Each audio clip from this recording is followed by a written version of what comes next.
Uncle Seth Fought the Yankees. This is a compilation of about 130 short stories about the war, things that actually happened.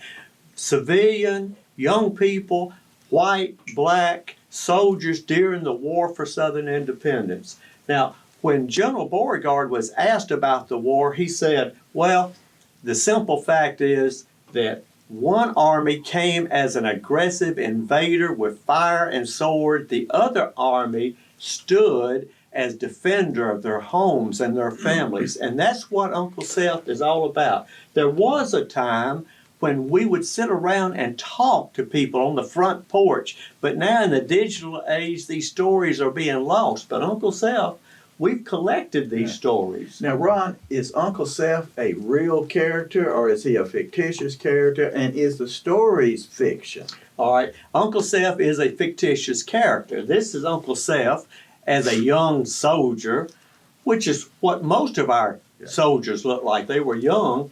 On the back of the book is a picture of Uncle Seth talking to his grandchildren as an old Confederate veteran. He's telling them stories, true stories about the war. So every story that this fictitious character says is based in absolute history.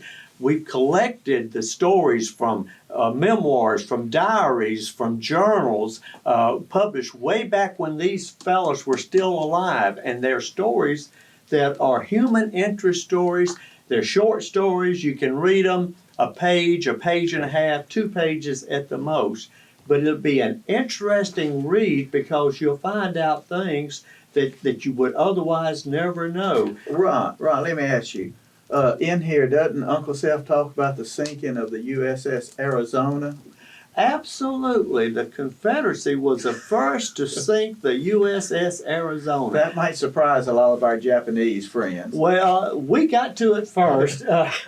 No, it's not the USS Arizona at Pearl Harbor, but it was the USS Arizona that came in as a wooden ship, of course, that tried to invade Texas through the Sabine Pass, and we managed to sink it at that battle. And the important thing is that's somewhat of a humorous story involved in all of this, and this book is not just a lot of history, it's humor. It's part of the oral tradition that was so Southern. It goes back to our Celtic roots almost, and we've compiled here some of that oral tradition so it won't be lost. If it's not written down and passed on, it will be lost. We've saved it here. And that's the idea. We used to sit on the front porch, before the era of radio and TV, we'd sit on the front porch and we'd tell stories. And the older guys would tell stories to the younger generation.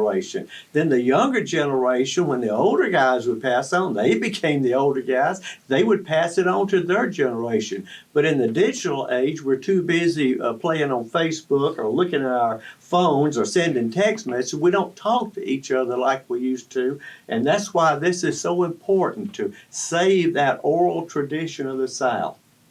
Uncle Seth does it.